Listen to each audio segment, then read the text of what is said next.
Bom, e a Agência Nacional de Vigilância Sanitária, Anvisa, começou na semana passada uma consulta pública para definir mudanças nos rótulos de alimentos que têm ingredientes que podem provocar alergia. A nutricionista Renata Rodrigues está comigo hoje. Bom dia. Bom dia. Seja muito bem-vinda. Obrigada. Essa mudança é muito importante, porque nem sempre está claro nos rótulos. Aliás, os rótulos que a gente tem são muito confusos, em grande parte, e pode causar problemas graves, né? Pode, porque, por exemplo, a pessoa, quando ela compra um alimento, ela tem que saber o que ela está consumindo. Uhum. No caso de uma pessoa alérgica, isso tem que estar muito bem esclarecido, porque às vezes, por exemplo, se a pessoa é um alérgico muito grave, às vezes só o traço do ingrediente pode causar uma reação complicada, né? Uhum. Então, o rótulo, ele está aí para isso, para a gente poder escolher melhor o que a gente está consumindo. Quais são as substâncias que causam alergia, na maioria das vezes? As mais comuns que a gente vê é o glúten, né? Que é o trigo, a aveia, centeio, cevada. A gente vê também muita alergia à lactose, né? Alergia ou intolerância. A gente vê também a ovo, a frutos do mar, que é muito comum. As leguminosas tipo feijão, ervilha, grão de bico, tá? Os aditivos e os corantes. Além de milho, amido de milho, farinha de milho. Então, isso é muito comum.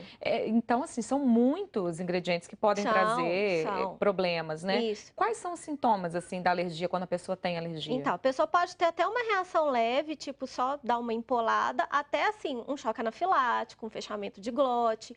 Então, o negócio é muito complicado, a gente não pode deixar de verificar antes de consumir. Pois é. Então, as pessoas têm que olhar, e algumas palavras, elas vêm, assim, em relevo, né? Por exemplo, contém glúten, elas têm que ficar atentas a isso. Sim, o glúten hoje é o único ingrediente que é obrigatório você colocar lá como em caixa alta, né? Então, assim, às vezes, por exemplo, tá lá, não contém glúten, mas pode ter traços de. Então, isso também é muito complicado, Como é que porque funciona isso? Os traços, às né? vezes é por contaminação. Então, por exemplo, você vai moer uma farinha num lugar que foi usado para fazer outra coisa. Então, assim, a contaminação vem através disso. Então, às vezes, por exemplo, para uma pessoa que tem uma alergia que é muito mais sensível do que outra, isso pode causar um problema muito grave. Pois é. E para crianças também, né? Principalmente porque a gente sabe que 8% da população infantil é alérgica, né? Então, isso tem que ser muito bem especificado, porque a gente vê que uma série de pessoas está deixando de consumir um tanto de alimento por falta de informação mesmo. Pois é, quando a gente chega e olha lá, sabe que tem uma alergia, não vê no rótulo a informação, fica na dúvida, né? Não sabe se pode, se não pode consumir, a indicação é nem consumir mesmo, nem levar para casa, Na né? dúvida, não consuma, porque o problema pode ser bem maior depois. Pois é, Entendeu? os problemas podem chegar a que ponto, assim? A gente vê pessoas que passam realmente muito mal quando tem uma alergia e consomem o produto, né? A pessoa pode ter até uma diarreia leve, né, que é a famosa, assim, ter uma dorzinha de barriga, até parar no hospital, internada mesmo, tendo que tomar a medicação e aquilo que eu falei, fechamento de glote. É uma reação muito complexa, principalmente se é em criança, né? Então, assim, a gente tem que tomar muito cuidado. É um assunto sério, né? E a tal da fenilalamina, né? Um nome até difícil de Isso é um falar. aminoácido, né? Ele também vem especificado no rótulo. Então, pessoas que não podem ingerir isso, elas podem ter problemas neurológicos, né? Então, é uma coisa muito grave. Então, e a fenilalanina vem especificada, da mesma forma que o glúten. Mas, Sim. às vezes, outros ingredientes não vêm. Quando essas mudanças devem acontecer, né? E qual prazo mesmo para as indústrias se adequarem? Então, já tem uma campanha aí, né, Apoio no Rótulo, que já está vindo aí de mais tempo. Então, a Anvisa tem um prazo de até 12 meses. A Anvisa colocou esse prazo para os produtores para poder adequar esse rótulo, né? Com certeza, tem que ficar ligado, né? Agora, tem que ficar de olho.